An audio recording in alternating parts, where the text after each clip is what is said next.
यह कहानी एक ऐसी खतरनाक दुनिया की है जहां इंसानों के बीच कुछ भयानक जीव रहते हैं जिन्हें घूल कहा जाता है। ये घूल जिंदा रहने के लिए इंसानी मांस खाते हैं और अपनी असली पहचान आम लोगों से छिपा कर रखते हैं।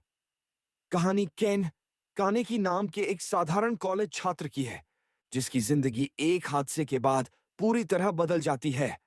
अब वह न पूरी तरह इंसान है और न पूरी तरह घूल। अपनी नई पहचान, खतरनाक दुश्मनों और इंसानों व घूलों के बीच चल रहे संघर्ष के बीच कानेकी को ये की अपनी उसकी भाग्य का हद तलाशनी है। ट्रेजेडी एपिसोड 1 का नाम है ट्रेजेडी और यह एक बहुत ही घटिया सीन से शुरू होता है। एक फीमेल गर्ल किसी स्काईस्क्रेपर की टॉप फ्लोर पे पहुंच गई है और अब वो खुशी खुशी वहां सबको खा रही है जो भी उसके रास्ते में आ गया। बेसिकली गर्ल्स दिखते वो इंसान जैसे हैं, लेकिन खाते सिर्फ इंसानी मांस हैं। डाइट गोल्स बिल्कुल अलग लेवल के हैं। खैर, वो घोल अपना डिनर ज्यादा आगे तक नहीं ले जाती जब एक बहुत बड़ा मेल घोल आ जाता है और उसे बताता है कि उसे जिंदा पकड़ कर लाना है। लेकिन उसने उसे क्लियरली अंडर एस्टिमेट किया क्योंकि वो झट से भाग जाती है और जाते जाते उसका वेपन भी चुरा लेती है। एक तरह से थेफ्ट भी, असॉल्ट भी। यह तो एकदम वीआईपी क्रिमिनल निकली। अगली सुबह हमारी मुलाकात होती है एक बुकवर्म कॉलेज फ्रेशर से।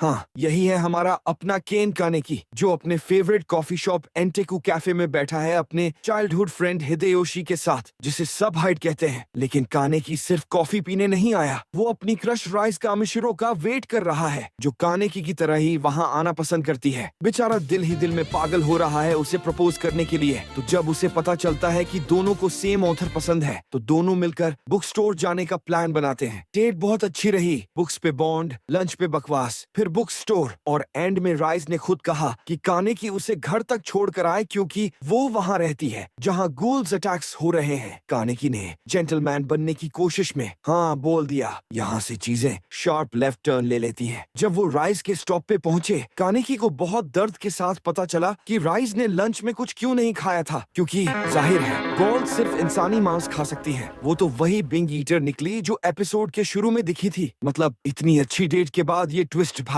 टिंडर पे भी इतना धोखा नहीं मिलता। लेकिन जैसे ही वो कानेकी को अपना नेक्स्ट मील बनाने वाली थी, एक बड़ा लोहे का बीएम उसके ऊपर आ गिरा और वो इंस्टेंटली खत्म हो गई।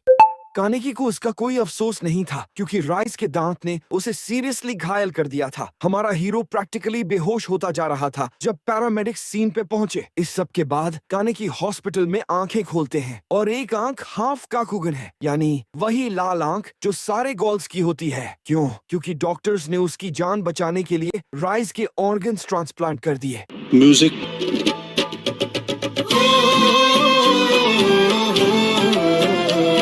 पहले तो कानेकी को पता नहीं था, लेकिन जब उसे नॉर्मल खाना अच्छा नहीं लगा, उसने खुद पे एक्सपेरिमेंट्स शुरू कर दिए। और जब पता चला कि उसका पेट टूटता नहीं, नॉर्मल खाने में कोई इंटरेस्ट नहीं, मतलब घोल के सारे सिम्टम्स प्रेजेंट हैं, तो वो घबरा के अपने अपार्टमेंट में छुप गया। लेकिन छुपे रहने से कोई फायदा नहीं हुआ क्योंकि मांस की क्रेविंग उसे बाहर ले गई और सीधा एक और घोल के पास पहुंचा जो एक लाश खा रहा था। जब उस घोल ने कानेकी को भी बाइट लेने की ऑफर की, दोनों को एक और घूल ने मार पिटाई कर दी, जो उस एरिया का सेल्फ प्रोक्लेम्ड मालिक था। लेकिन जल्दी ही कानेकी को तोका ने बचाया, वही वेट्रेस जो उसके फेवरेट कॉफी शॉप में काम करती है। और हाँ, सरप्राइज सरप्राइज, वो भी एक गॉल है। तोका ने कानेकी को कहा कि वो बाकी की लाश खा ले जो दोनों गॉल्स के बीच में थी, लेकिन कानेकी ने मना कर दिया क्योंकि वो अभी भी हाफ ह्यूमन था और उसे यह आइडिया ही पसंद नहीं था। तोका को कोई फर्क नहीं पड़ा, उसने सीधा एक piece of dead flesh Kaneki के मुंह में ठूंस दिया। वाइक्स, यार कंसेंट तो पूछ लेते। Episode 2 incubation. एपिसोड 2 इंक्यूबेशन सीधा उसी गली से शुरू होता है। योशिमुरा, जो एक गूल्स और एंटिको कैफे का ओनर है, तोका को कानेकी की पिटाई करने से रोकता है। फिर वो कानेकी को कैफे वापस लाता है। कैफे में योशिमुरा रिवील करता है कि यह दुकान एक्चुअली 20th वार्ड के गॉल्स की हाइड आउट है, यानी जिस एरिया में कानेकी रहता है वहाँ का गॉल अड्डा यही था और वो तो रोज कॉफी पीने आता था। आर्नी पीक पे है। फिर योशिमुरा कानेकी को सिखाता है कि मांस की क्रेविंग को कॉफी पीकर कंट्रोल करो, क्योंकि कॉफी ही वो एक चीज है जो गर्ल्स बिना बीमार हुए पी सकते हैं। थोड़ी देर बाद कानेकी स्कूल वापस जाता है, आंख पे आई पैच लगा के, क्योंकि वो अपना काकुगन कंट्रोल नहीं कर सकता। हाइड, उसका बेस्ट फ्रेंड, उसे देखकर खुश हो जाता है, लेकिन यह भी नोटिस करता है कि कानेकी कितना पैल लग रहा है और बोलता है कुछ खा ले यार। हाइड फिर कानेकी को लेकर जाता है एक सीनियर निशियो से मिलने के लिए। कानेकी के शौक का ठिकाना नहीं जब पता चला कि निशियो वही गूल है जिसने पहले उसे गली में पिटवाया था। था। दोनों गूल्स नॉर्मल एक्टिंग करते हैं, लेकिन जब निशियो हाइड को अपने घर इनवाइट करता है, कानेकी झट से मैं भी आऊंगा बोल देता है। वो सही सस्पेक्ट कर रहा था कि यह ट्रैप है और निशियो हाइड को खाना चाहता है। कानेकी बिल्कुल सही निकला। जैसे ही उन लोगों ने गार्ड छोड़ा, निशियो ने दोनों पे अटैक कर दिया और हाइड को अनकॉन्शियस कर दिया। पिटाई खाते वक्त कानेकी को अपनी चाइल्डहुड की यादें आईं। हाइड ही वो एक इंसान था जो उसके पास बचा था माँ बाप के जाने के बाद। इस इमोशनल मोमेंट ने फाइनली कानेकी का कागुने अनलॉक कर दिया, वो ऑनर गन जिससे गॉल्स लड़ते या शिकार करते हैं। फिर कानेकी ने बिना किसी फाइटिंग एक्सपीरियंस के निशियो की दुर्गति कर दी। लड़ तो गया लेकिन खाया कुछ नहीं था। तोका के बाद से तो भूख वापस आई और इस बार और तेज। कानेकी कंट्रोल खोने लगा और ऑलमोस्ट हृदय को खाने वाला था। तभी तोका वक्त पे आ गई। ऑनेस्टली तोका का बार बार कानेकी को बचाना एक रिसर्च टॉपिक बनना चाहिए। खैर दोनों सेफ थे और एंटेकू में रिकवर कर रहे थे, योशिमुरा की देखभाल में। योशिमुरा ने कानेकी को समझाया कि हाफ ब्रीड होना कोई ट्रेजेडी नहीं, वो दोनों दुनिया का हिस्सा है, अकेला नहीं है। और उस पर से कैफे में जॉब भी दे दी। कानेकी को एक ही दिन में थेरेपी और एम्प्लॉयमेंट दोनों मिले। एपिसोड खत्म होने से पहले हम मिलते हैं मादो कुरेओ से। ये पागल आंखों वाला शख्स और उसके साथ कोटारो एमन, ये दोनों सीसीजी के टॉप इन्वेस्टिगेटर्स हैं, यानी commission of counter ghoul. CCG के इन्वेस्टिगेटर्स को डोव्स बोला जाता है और उनका एक ही काम है, सारे गॉल्स को मार डालो। पूरे टोक्यो में हर वार्ड में सीसीजी बिल्डिंग्स हैं ताकि घूल अटैक्स के वक्त जल्दी रिस्पॉन्ड कर सकें। अब ऑब्वियसली यह फेयर फाइट नहीं होगी अगर ह्यूमंस घूल्स की स्पीड और स्ट्रेंथ से मैच नहीं कर सकते। इसलिए सारे सीसीजी इन्वेस्टिगेटर्स को क्विंके दिए जाते हैं। यह वेपन्स डेड घोल्स के कागुने से बनते हैं और घोल की स्किन को पंचर कर सकते हैं। और अगर क्विंके भी काम नहीं आया तो अराता आर्मर है, फुल बॉडी सूट जो ह्यूमन की फिजिकल एबिलिटीज बढ़ाता है। एक ही ड्रॉबैक है, अराता सूट पहनने वाले का खून एब्जॉर्ब करता है, तो इसे तभी पहनते हैं जब कोई और ऑप्शन ना हो। अब माडो को वो वेपन मिल गया जो राइज ने एपिसोड 1 में गूल से चुराई थी, तो वो और अमोन अब उस गूल को ट्रैक कर रहे हैं। ये इंटरेस्टिंग होगा। एपिसोड 3 वो अगला एपिसोड टोई में हम मिलते हैं यामोरी से, वही मेल गूल जो राइज से एपिसोड 1 में लड़ा था। यामोरी को लोगों को टॉर्चर करना बहुत पसंद है, तो यह कोई सरप्राइज नहीं कि उसे जेसन वोरहेस बहुत पसंद है फ्राइडे द 13 वाली मूवी से। यामोरी ने तो वही मास्क भी पहना हुआ है जो जेसन पहनता है, इसीलिए सीसीजी ने उसे जेसन फ्रॉम द 13 वार्ड का निकनेम दे दिया है, फैन बॉय लेवल डेंजरस। लेकिन राइज की ग्वाइस के कि उसका टॉर्चर डिवाइस चुराने के बाद से यामोरी किसी को टॉर्चर नहीं कर पाया, तो वो एक नया डिवाइस लेने जाता है। यहाँ से हम मिलते हैं डॉक्टर फ्यूगुची के शांतिपूर्ण गॉल फैमिली से, उनकी बीवी रियोको और बेटी हिनामी। यामोरी काफी समय से डॉक्टर फ्यूगुची से टॉर्चर डिवाइसेस ले रहा है, मोस्टली इसलिए कि वो उनकी फैमिली को मारने की धमकी देता रहता है। इस बार सिचुएशन अलग लग रही थी और डॉक्टर फ्यूगुची ने अपनी बीवी और बेटी को एंटेको भेज दिया सेफ्टी के लिए। इधर सीसीजी में भी टेंशन बढ़ रही है अब कि माडो और अमोन को 20वें वार्ड की जिम्मेदारी दे दी गई, मोस्टली राइज के बिंग ईटिंग सेशन और जैसन के एरिया में स्पॉटेड होने की वजह से। मीनवाइल योशिमुरा कानेकी को योमो से मिलवाता है जो कानेकी को फूड स्कैवेंजर हंट पे ले जाता है। बेसिकली वो एक स्पेसिफिक पहाड़ पे जाते हैं जहाँ वो लोग जाते हैं जो दुनिया में रहना नहीं चाहते और अपनी आखिरी सांस लेते हैं, वाइक्स। खैर रैंडम इंसानों को मारने से तो बेहतर है, लेकिन अब चीजें और मुश्किल होने वाली हैं क्योंकि माडो और अमोन 20th वार्ड के घोल्स की जिंदगी बर्बाद करने लगे हैं। इसीलिए योशिमुरा तोका को बोलता है कि कानेकी को ऊता के पास ले जाओ जो एक अजीब घोल्स है और घोल्स के लिए मास्क बनाता है। फ्री टाइम में हॉबी के तौर पर सीसीजी से आइडेंटिटी छुपाने के लिए मास्क जरूरी है। खैर कैफे में अब सब ठीक हो रहा है। कानेकी और हिनामी दोस्त बन गए हैं, दोनों को सेम ऑथर पसंद है और कानेकी उसे पढ़ाता भी है। तोका को यह अच्छा लगता है लेकिन वो मानेगी नहीं कभी। लेकिन जैसे ही सब नॉर्मल लगता है, एक जाना पहचाना चेहरा कैफे में आता है और मूड एकदम से खराब कर देता है। Episode 4 super, episode 4 super reveal करता है कि पिछले एपिसोड में कैफे में कौन आया था। यह है शुत्सुकियामा। ये वो इंसान नहीं है जिसे आप देखना चाहते हैं अगर आपका दिन अच्छा हो। सुकियामा एक काकुजा है, यानी कैनिबल गॉल जो दूसरे घोल्स को भी खाता है। यह सुनकर तोका कानेकी को चेताती है कि इस इंसान से सावधान रहो। रहो। लेकिन चेतावनी गई तेल लेने, क्योंकि जब सुकियामा स्कूल में कॉफी डेट पे इनवाइट करने आए, चिन्याया कानेकी ने हाँ बोल दिया सिर्फ इसलिए कि उसे सुकियामा की फीलिंग्स हर्ट नहीं करनी थी। Well done. यार, राइस के बाद भी सीख नहीं आई क्या? उसी रात ट्रेनिंग के बाद कानेकी एक बार में जाता है जहां उसे अपनी रेस के बारे में और पता चलता है। बार की ओनर इटोरी के मुताबिक एक और वन आइड गूल्स की रूमर है जिसका काकुगन कानेकी वाले से अपोजिट साइड पे है, और half breed girls full blooded girls से बहुत सुपीरियर होते हैं। कौन सोचता? कानेकी को यह भी पता चलता है कि राइस को मारने से पहले कोई उस बिल्डिंग की रूफटॉप पे था। फिर संडे को कानेकी तुसियामा के साथ कॉफी डेट पे जाता है। कानेकी ने राइस के बारे में पूछा, जिससे तुसियामा इतना इरिटेट हो गया कि उसने कॉफी कप तोड़ दिया। जब कानेकी ने मदद करने की कोशिश की तो उसकी उंगली कट हो गई, और क्योंकि तुसियामा कैनिबल है, उसने झट से कानेकी का थोड़ा खून अपने हैंड केयर्स पे ले लिया और बाथरूम चला गया ताकि वो Such a tender and mellow harmony. तुम्हें शर्म है? कुछ शर्म आया है? हाँ, तो तुसियामा सिर्फ 100% गूल नहीं, 100% क्रीप भी है। उस सब के बाद तुसियामा कानेकी को अपने मैंशन ले जाता है, नहाने और नए कपड़े देने के बहाने। फिर पता चला कि वो एक्चुअली कानेकी को अपने अंडरग्राउंड फाइट क्लब के लिए तैयार कर रहा था। बेसिकली वो इंसानों को लाता है, उन्हें हाई सोसाइटी गर्ल्स के एंटरटेनमेंट के लिए लाइव किल करता है। लेकिन जब कानेकी ने जो बड़ा मॉन्स्टर बचर भेजा था उसे डिफीट कर दिया, सुकियामा ने फाइट रोक दी, क्योंकि समझ आया कि कानेकी हाफ घूल है। लेकिन ये मत सोचो कि यहाँ खत्म हो गया, क्योंकि त्सुकियामा के स्लीव्स में और ट्रिक्स हैं। एपिसोड 5 स्कार में योशिमुरा कानेकी को बोलता है कि तोका को घर जाकर देखो, क्योंकि उसने सिक लीव ली है। हुआ यह है कि तोका अपनी ह्यूमन बेस्ट फ्रेंड योरिको को खुश करने के लिए वो सब कुक्ड फूड खा लेती है जो योरिको लंच में लाती है। यह जाहिर है उसे बीमार कर देता है, लेकिन वो योरिको को रीजन नहीं बता सकती कि यार मैं गूल हूँ, तेरा खाना मुझे सूट नहीं करता। ऑकवर्ड तब हो जाता है जब योरिको खाना लाती है और कानेकी को भी वहाँ पाती है। योरिको समझ नहीं पाती तो खाना छोड़ के निकल जाती है।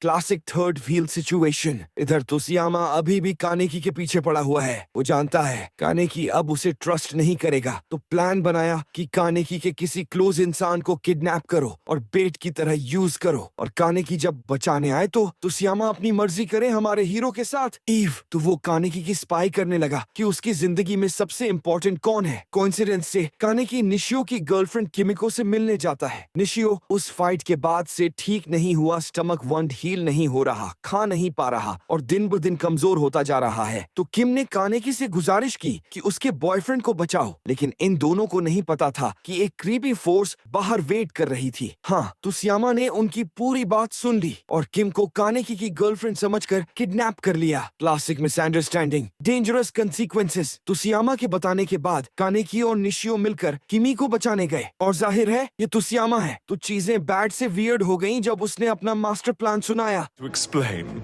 I shall feast upon sweet Kaneki. But even as I do, I want him to feast upon her!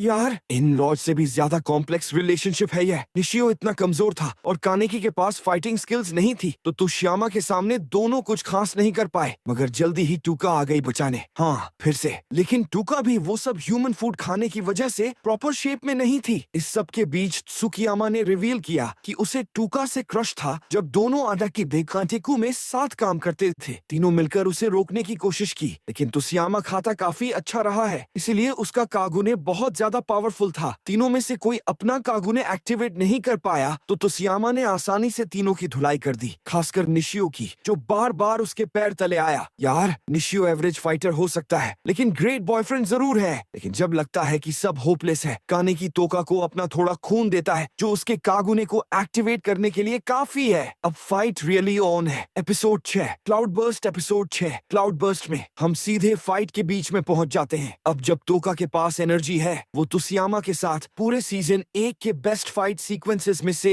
एक में लड़ती है, लेकिन एंड में निशियो ही तुकियामा को डिस्ट्रैक्ट करता है, जिससे तोका उसे भगाने में कामयाब होती है। फाइट खत्म होने के बाद निशियो रेंग कर वहां जाता है जहां तुकियामा ने किमी को बांधा हुआ था। जैसे ही दोनों लव बर्ड्स ड्रामा के बाद मिलते हैं, तोका कुछ ऐसा कहती है जो निशियो की रीढ़ में सिरहन पैदा कर देता है। किमी ने बहुत ज्यादा देख लिया है, उसे मरना होगा। ये सैड है, लेकिन सच है। अब जब किमी को पता चल गया कि सब गोल्स हैं, वो सीसीजी के पास जाकर सब बता सकती थी। तो तोका निशियो को किमी से दूर करने के बाद उसे खत्म करने जाती है, लेकिन जैसे ही वो किमी के पास पहुंचती है, कुछ अनएक्सपेक्टेड होता है। किमी तोका से कहती है कि उसका कागुने ब्यूटीफुल है। ये पहली बार था जब तोका को ऐसे कॉम्प्लीमेंट मिला था, और ये सुनकर वो वहीं रुक जाती है। ब्यूटीफुल, ये तोका के लिए प्रोसेस करना बहुत ज्यादा था। वो बिना किमी को हार्म किए वहां से चली जाती है। एक कॉम्प्लीमेंट ने जो काम किया जो कोई फाइट नहीं कर सकी। किमी को बचाने के बाद निशियो और कानेकी फिर टीम अप करते हैं, लेकिन इस बार एंटेकू में कस्टमर्स को सर्व करने के लिए। यह योशिमुरा की वजह से है, जिसने निशियो को घाव ठीक करने के लिए अपने यहाँ रख लिया। लेकिन डॉक्टर फ्यूगुची के लिए चीजें उतनी अच्छी नहीं है। यामोरी का एक नया टॉर्चर डिवाइस मिलने के बाद उसने शुक्रिया कहने का तरीका ये ढूंढा कि उसे ऑफिस की दीवार के पार फेंक दिया। यार, ये तो ट्रिप एडवाइजर पे 1 स्टार भी नहीं मिलनी चाहिए। फिर पता चला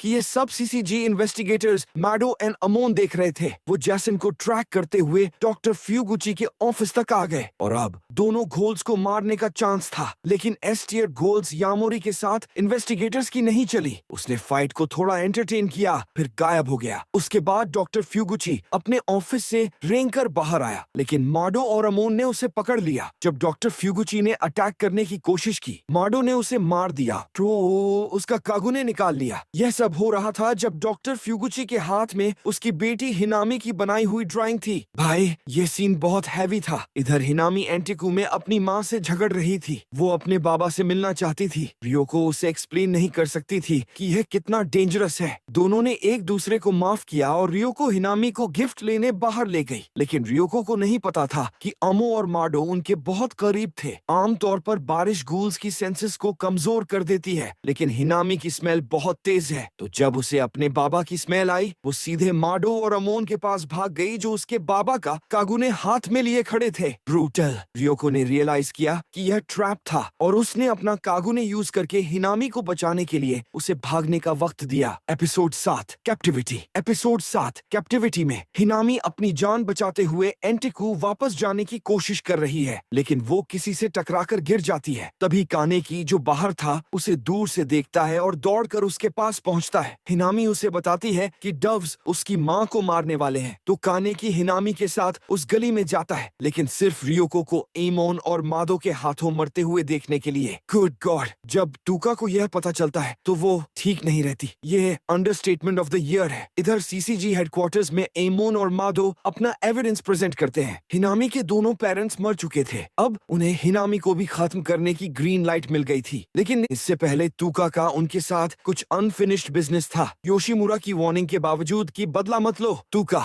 एमोन और उसके को इन्वेस्टिगेटर कुसाबा को ट्रैक करती है उनके फेवरेट नूडल शॉप तक। जैसे ही वो बाहर निकले, टूका ने अपना रैबिट मास्क पहनकर अटैक किया और कुसाबा को इंस्टेंट में खत्म कर दिया। अमन को भी ले जाती, लेकिन माडो अपने नए क्विंके के साथ आ गया। माडो से आउटमैच्ड होने के बाद टोका मुश्किल से बचकर एंटेकू वापस आई। योशिमुरा ने टोका की डिसोबीडियंस सुनकर बस उससे मुंह फेर लिया, लेकिन कानेकी ने प्रॉमिस किया कि वो उसकी मदद करेगा। तब टोका ने एक प्लान बनाया कि इन्वेस्टिगेटर्स को सीवेज वाटरवे में ल्योर करो, क्योंकि उस छोटी जगह में उनके क्विनेक्सेस ज्यादा काम नहीं आएंगे। Episode 8 circular. एपिसोड 8 सर्कुलर में माडो और अमोन एक प्लान बनाते हैं टोका को वाटरवेज में पकड़ने के लिए, लेकिन माडो को ऑलरेडी पता था कि टोका उन्हें वहां ल्योर करने की कोशिश कर रही है, तो वो एक्चुअली उसे वहां पकड़ने जा रहे थे। उनका प्लान था कि हिनामी की माँ की स्मेल यूज करके हिनामी को वाटरवे में बाहर निकालो। वो जानते थे कि टोका हिनामी को बचाने आएगी। 2 for 1 डील। वाइक्स, ये परफेक्टली काम किया, क्योंकि टोका और कानेकी ही हिनामी को ढूंढने निकले। यही वो मोमेंट था जब कानेकी ने पहली बार अपना मास्क पहना। यार, बहुत सिक लग रहा था। स्प्लिट अप करने के बाद एमोन कानेकी से मिला, जबकि मादो वाटरवेज में टूका और हिनामी के पास पहुंचा। दोनों गूल्स ने अलग अलग अप्रोच ली।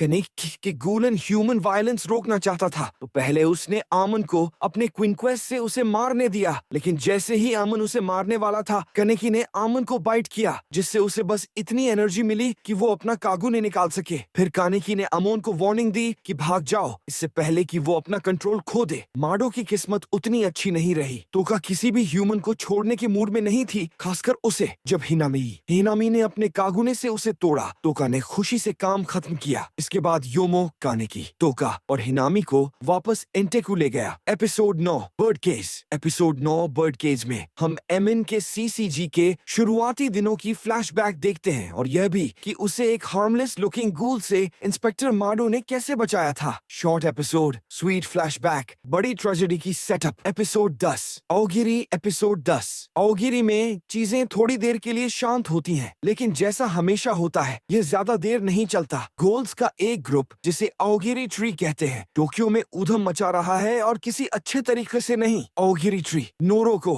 इस गूल को जिसके चेहरे पर क्रीपी स्माइली फेस मास्क है, और बिन ब्रदर्स को जिनके मास्क पे कूल पैटर्न्स हैं, 11वीं वार्ड की सीसीजी बिल्डिंग ब्रीच करने भेजता है। अंदर सबको मारने के बाद तातारा, जो ओगिरी ट्री के लीडर्स में से एक है, क्रीपीली सीसीजी हेडक्वार्टर्स को बोलता है कि आकर अपने डेड इन्वेस्टिगेटर्स उठा लो। यार ये तो घर पे पिज्जा डिलीवरी भेजने जैसा है, बस पिज्जा की जगह लाशें। इसके बाद तातारा एतो से ओगिरी ट्री की फीमेल लीडर मिलता है ताकि वो टोक्यो में और तबाही मचा सके। लगता है एक बिल्डिंग के सीसीजी इन्वेस्टिगेटर्स मारना एक दिन के लिए काफी नहीं था। फिर पता चलता है कि इन सब ने ये इसलिए किया क्योंकि ओगिरी राइस को ढूंढ रहा था। क्यों, ये तो बाद में पता चलेगा। एंटीकू में एक अनएक्सपेक्टेड विजिटर आता है, मिलिए बैंजो से, 11वीं वार्ड का गूल और ओगिरी का मेंबर। लेकिन बैंजो सिर्फ कॉफी पीने नहीं आया, वो राइस को ढूंढना चाहता है। निकला यह कि बैंजो को राइस पर भारी क्रश है, इसीलिए वो जानता था कि वो कॉफी शॉप्स पसंद करती है। 20वें वार्ड ट्रैक करने के बाद उसे पता था कि वो एंटीकू जरूर आई होगी। खैर बैंजो को जल्दी ही जवाब मिल गया जब उसने कानेकी पर राइस की स्मेल सूंघी। इससे बैंजो क्रैश आउट हो गया, लेकिन हमारे हीरो कानेकी ने कुछ मूव सीख लिए थे और बैंजो को कोल्ड नॉक कर दिया।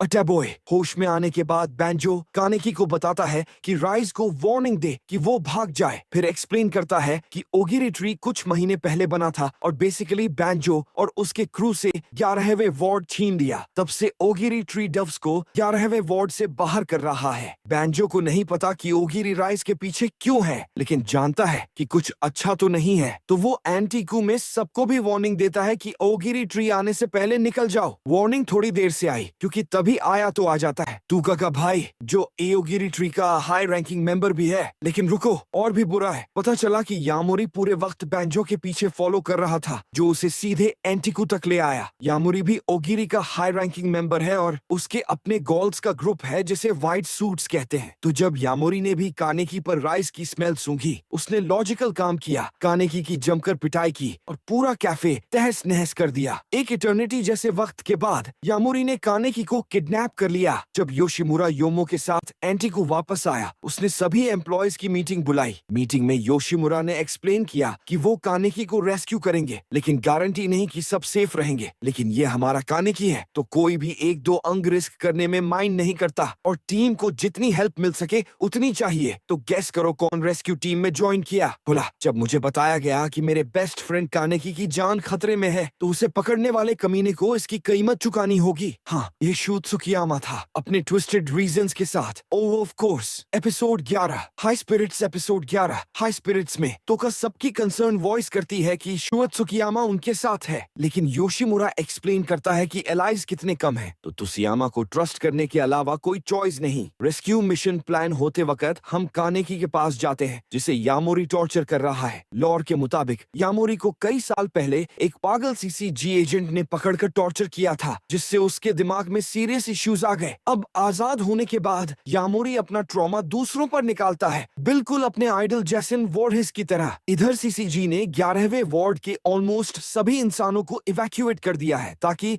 ओगिरी ट्री के खिलाफ वॉर शुरू हो सके। इन्वेस्टिगेटर्स ने ओगिरी को एक एबंडेंट शॉपिंग मॉल में ट्रैक किया है। यही वो जगह है जहां जेसन ने कानेकी को रखा हुआ है। तो योशिमुरा ने प्लान बनाया कि सीसीजी अटैक को कवर की तरह यूज करो कानेकी को रेस्क्यू करने के लिए। प्लान में एंटेकू स्क्वाड को ओगिरी ट्री के रोब्स पहनाकर स्केटर करना था ताकि कानेकी को ढूंढ सके। जैसे ही सीसीजी ऑफिसर्स और ओगिरी ट्री का आमना सामना शुरू हुआ, इन्वेस्टिगेटर अमोन ने तोका को स्पॉट किया और उसे माडो को मारने वाली गूल्स आइडेंटिफाई किया। अपना क्विन के लेकर अमोन तोका पर झपटा, लेकिन तभी बिन ब्रदर्स ने उस पर अटैक कर दिया।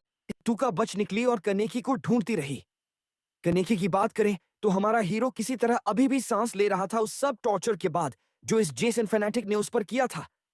शायद इसलिए भी कि बैंजो और उसके दोस्त जो पिछले एपिसोड में कनेकी से मिले थे उसे भगाने का प्लान बना रहे थे, जेसन को बताए बिना, ऑफ कोर्स।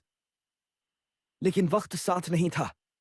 जैसे ही लगा कि सीसीजी ऑफिसर्स आखिरकार बिल्डिंग पर काबू पाने वाले हैं, एक प्रेजेंस ने खुद को जाहिर किया। शिनोहारा, वेटर्न सीसीजी कमांडर, ने अपने चीफ को बताया कि वन आइडॉल उनके सामने खड़ा है।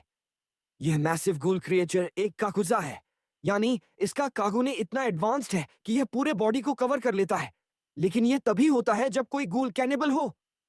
चीफ ने बेसिकली सबको ऑप्शन दिया कि ये कहो कि अगर भागना चाहते हो तो भाग जाओ, क्योंकि ज्यादा चांसेस यही हैं कि तुम मरोगे। जरा सोचो, तुम सीसीजी ऑफिसर हो और तुम्हारा बॉस कह रहा है कि भागना ओके है। एचआर कंप्लेंट का मटेरियल है ये तो।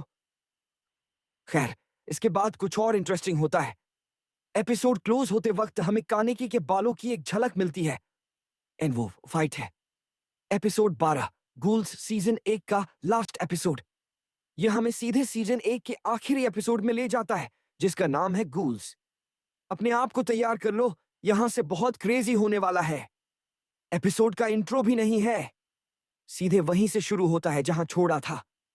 कानेकी धीरे धीरे अपना दिमाग खो रहा है जब यामोरी उसकी उंगलियां और पैर की उंगलियां काट रहा है, सिर्फ इसलिए ताकि कानेकी उन्हें वापस उगा सके। यार, ये तो क्रुएल्टी का नया स्टैंडर्ड है। फिर जैसे जैसे कानेकी बेहोश होने लगता है, उसे अपनी मां की वो बात याद आती है जो उसने बचपन में कही थी, केन, खोने से दुख होना ठीक है, जब तक तुम काइंडनेस याद रखोगे खुशी फिर मिलेगी। हेलुसिनेशन में कानेकी को राइज दिखती है जो उसे कहती है कि अपनी मां की बात सुनना बंद करो और इतना फॉरगिविंग होना छोड़ो। लेकिन कानेकी अभी अपनी डार्क इमोशंस को एम्ब्रेस करने के लिए तैयार नहीं है। वो तब तक तैयार नहीं हुआ जब तक उसने अपनी चाइल्डहुड मेमोरीज रिविजिट नहीं की। जब यामोरी बेरहमी से कानेकी की उंगलियां और पैर की उंगलियां काट रहा था, कानेकी पीछे मुड़कर देखने लगा। उसे याद आया कि उसकी मां सबके साथ कितनी अच्छी थी, और सिर्फ उसी आदत की वजह से उसने खुद को थका थका कर मार लिया। जितना कानेकी अपनी मां की एडवाइस को इग्नोर करने की अर्ज को रेजिस्ट करता रहा, राइज उसे रिमाइंड करती रही कि जल्दी ही उसके सारे दोस्त मर जाएंगे। अगर कानेकी ने अपना डार्क साइड अनलॉक नहीं किया, यही यामोरी चाहता था। वो जानता था कि अगर कानेकी को काफी पुश किया तो वो मेंटली टूट जाएगा। तो उंगलियां काटते काटते जब यामोरी बोर हो गया, उसने कानेकी को चूज करवाया कि बैंजो के दोनों दोस्तों में से किसे मारे। हाँ, यामोरी को पहले से पता था कि वो कानेकी को रेस्क्यू करने की कोशिश कर रहे थे। कानेकी ने यामोरी के इस ट्विस्टेड माइंड गेम में पार्टिसिपेट करने से मना किया, और इसकी सजा में यामोरी ने बैंजो के दोनों दोस्तों को उसके सामने मार दिया, सिर्फ मजे के लिए। डैमन, ये आखिरी स्ट्रॉ था। खुद से प्रॉमिस करने के बाद कि राइज की एनर्जी उसे कंट्रोल नहीं करेगी, कानेकी ने अपना फुल कागुने अनलेश किया, और हम देखते हैं कानेकी की वो ट्रांसफॉर्मेशन जहां उसके बाल व्हाइट हो जाते हैं और उसकी पूरी पर्सनालिटी बदल जाती है। अब कोई बुकवर्म कॉलेज स्टूडेंट नहीं, कानेकी अब एक प्रॉपर गूल था, और उसने जैसन को वेस्ट किए बिना यह जता दिया। जब यामोरी उसे मारने आया, कानेकी ने जंजीर तोड़ी, यामोरी की गर्दन में चेन लपेटी और सीजन का बेस्ट वन लाइनर ड्रॉप किया, सब कुछ 20 सेकंड्स में। Why don't you chew on this? लेकिन हमारे हीरो अभी शुरू ही हुए हैं। जब यामोरी ने कानेकी की टांग पकड़ी, कानेकी ने सिंपली उसे तोड़ दिया, सिर्फ इसलिए ताकि दूसरी टांग से जैसन को स्पिन किक मार सके। यार, ये तो कमिटमेंट है। जल्दी ही कानेकी ने यामोरी को डिफीट कर दिया, और यहां हम कानेकी में सबसे बड़ा चेंज देखते हैं। जब यामोरी वहां शर्म से पड़ा था, कानेकी ने उसे टॉर्चर करना शुरू कर दिया, और फिर उसे खा लिया। सीजन 1 खत्म करने का क्या तरीका है यार? सीरियसली। आज के लिए बस इतना ही। अगर वीडियो अच्छा लगा हो तो लाइक और सब्सक्राइब करें एनीमे एक्स मैन हवा को, ताकि आगे और भी वीडियोस आते रहे।